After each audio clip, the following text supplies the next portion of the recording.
Ang kapayapaan ng Panginoong Hesukristo ay sumainyong lahat.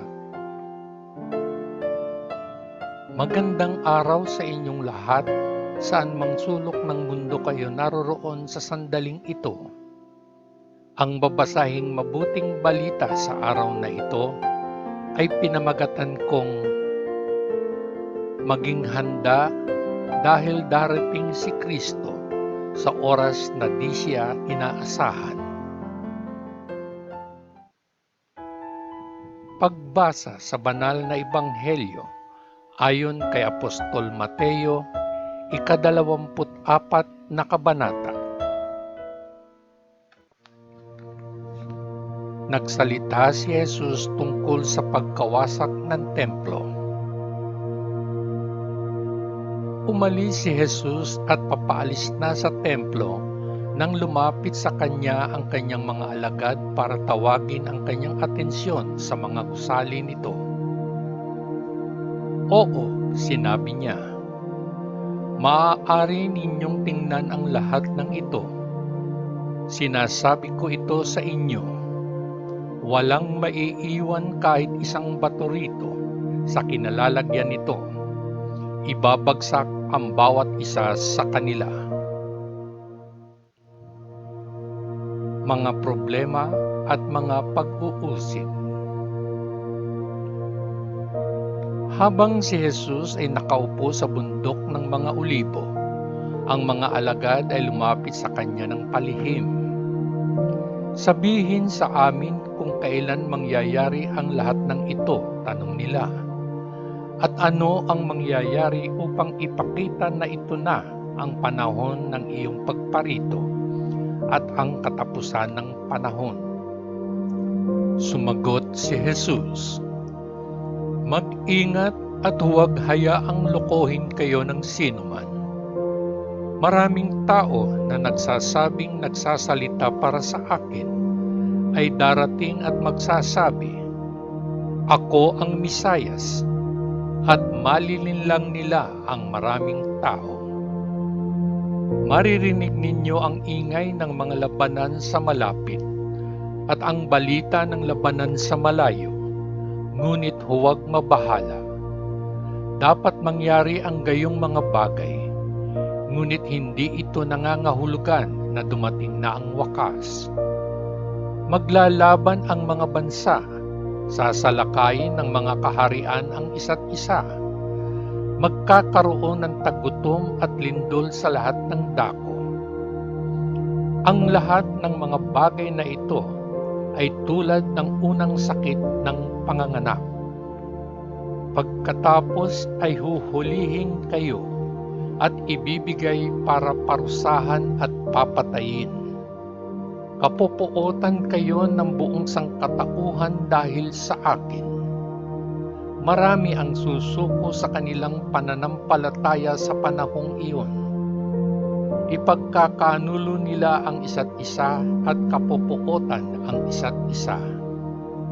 Pagkatapos, maraming bulaang propeta ang lilitaw at malilinlang ang maraming tao. Ganyan ang paglaganap ng kasamaan na ang pag-ibig ng maraming tao ay lalamig. Ngunit, ang sinumang mananatili hanggang sa wakas ay maliligtas. At ang mabuting balitang ito tungkol sa kaharian ay ipangangaral sa buong mundo bilang patotoo sa buong sangkatauhan at pagkatapos ay darating ang wakas. Ang kakilakilabot na katakutan. Makikita ninyo ang kakilakilabot na katakutan na binanggit ni Propeta Daniel. Ito ay tatayo sa banal na lugar. Paalala sa mambabasa, unawain kung ano ang ibig sabihin nito. Kung gayon, ang mga nasa Judea ay dapat tumakas sa mga burol. Ang isang tao na nasa bubong ng kanyang bahay ay hindi dapat maglaan ng oras upang bumaba at kunin ang kanyang mga gamit sa bahay. Ang lalaking nasa bukid ay hindi dapat bumalik upang kunin ang kanyang balabal. Kakilakilabot ang mangyayari sa mga araw na iyon para sa mga babaeng nagdadalang tao at para sa mga ina na may maliliit na sanggol. Manalangin sa Diyos na hindi ninyo kailangang tumakas sa panahon ng taglamig o ng Sabat, sapagkat ang kaguluhan sa panahong iyon ay magiging higit na kakilakilabot kaysa sa anumang nangyari mula sa simula ng mundo hanggang sa mismong araw na ito. Ni hindi na magkakaroon muli ng katulad nito. Ngunit binawasan na ng Diyos ang bilang ng mga araw. Kung hindi niya ginawa ito, walang mabubuhay. Para sa kapakanan ng kanyang piniling mga tao, gayunpaman, babawasan ng Diyos ang mga araw. Kung gayon, kung may magsabi sa inyo, narito ang Mesiyas, o nariyan siya, huwag kayong maniwala sa kanya, sapagkat lilitaw ang mga bulaang Mesiyas at mga bulaang propeta. Gagawa sila ng mga dakilang himala at kababalaghan upang linlangin maging ang mga pinili ng Diyos kung maaari. Makinig, sinabi ko na ito sa inyo ng maaga. O kung sasabihin sa inyo ng mga tao, tingnan ninyo, nasa labas siya sa disyerto, huwag pumunta doon. O kung sasabihin nila, tingnan ninyo, dito siya nagtatago, huwag maniwala. Sapagkat darating ang Anak ng Tao tulad ng kidlat na kumikislap sa buong langit, mula silangan hanggang kanluran. Kung saan may bangkay, ang mga buwitre ay nagtitipon. Ang pagdating ng Anak ng Tao. Pagkatapos ng kaguluhan sa mga araw na iyon, ang araw ay magdidilim, ang buwan ay hindi na magliliwanag, ang mga bituin ay mauhulog mula sa langit, at ang mga kapangyarihan sa kalawakan ay itataboy mula sa kanilang mga landas.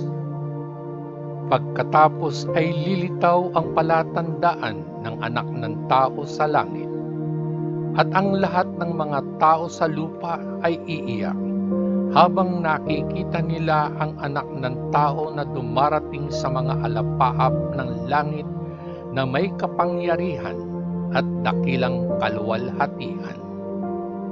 Tutunog ang dakilang trumpeta at isusugo niya ang kanyang mga anghel sa apat na sulok ng lupa, at titipunin nila ang kanyang mga pinili mula sa isang dulo ng mundo hanggang sa kabilang dulo.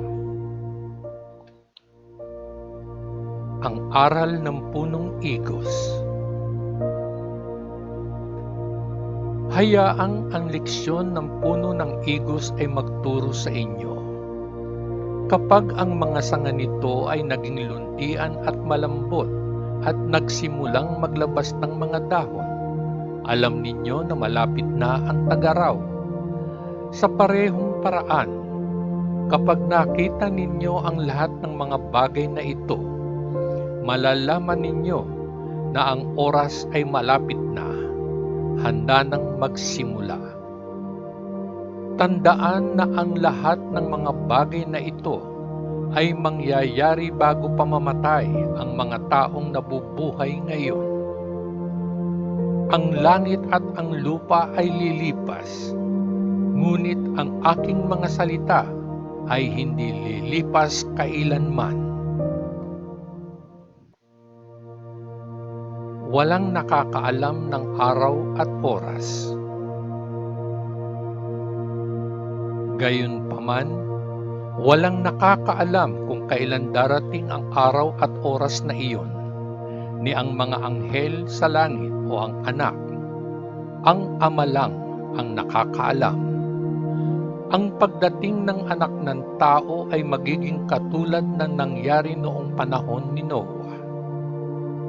Noong mga araw bago ang baha, ang mga tao ay kumakain at umiinom. Ang mga lalaki at mga babae ay nagpakasal hanggang sa mismong araw na si Noah ay sumakay sa bangka.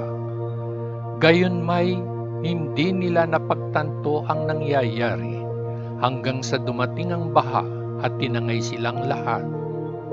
Ganyan ang mangyayari pagdating ng anak ng tao. Sa panahong iyon, dalawang lalaki ang magtatrabaho sa bukid. Ang isa ay kukunin, ang isa ay maiiwan. Dalawang babae ang nasa gilingan ng panggiling ng pagkain. Ang isa ay kukunin, ang isa ay maiiwan. Mag-ingat kung gayon, dahil hindi ninyo alam kung anong araw darating ang inyong Panginoon. Kung alam ng may-ari ng bahay ang oras kung kailan darating ang magnanakaw, makatitiyak kayong magpupuyat siya at hindi hahayaang pasukin ng magnanakaw ang kanyang bahay. Kaya nga, dapat din kayong laging maging handa sapagkat darating ang anak ng tao sa oras na hindi ninyo siya inaasahan. Ang tapat o ang di tapat na lingkod. Kung gayon, sino ang tapat at matalinong lingkod? Siya ang inatasan ng kanyang Panginoon sa ibang mga lingkod upang bigyan sila ng kanilang pagkain sa tamang oras. Gaano ang magiging tuwa ng lingkod na iyon kung masumpungan siya ng kanyang Panginoon na ginagawa ito pag-uwi niya. Sa katunayan, sinasabi ko sa inyo, ilalagay ng Panginoon sa lingkod na iyon ang pamamahala ng lahat ng kanyang ari-arian. Ngunit kung siya ay isang masamang lingkod, sasabihin niya sa kanyang sarili na ang kanyang Panginoon ay hindi babalik ng mahabang panahon at sisimulan niyang bugbugin ang kanyang mga kapwa lingkod at kumain at uminom kasama ng mga lasenggo. Pagkatapos, ang Panginoon ng lingkod na iyon ay babalik sa isang araw na hindi siya inaasahan ng lingkod at sa panahong hindi niya alam. Hihiwain siya ng pira-piraso ng kanyang Panginoon at gagawin siyang kahati sa kapalaran ng mga mapagkunwari. Doon siya iiyak at magngangalit ang kanyang mga ngipin. Ang mabuting balita ng ating Panginoon. Salamat sa Diyos Ama sa langit. Sa ngalan ng Panginoong Hesukristo na ating manunubos. Amen. Amen. Amen. Peace.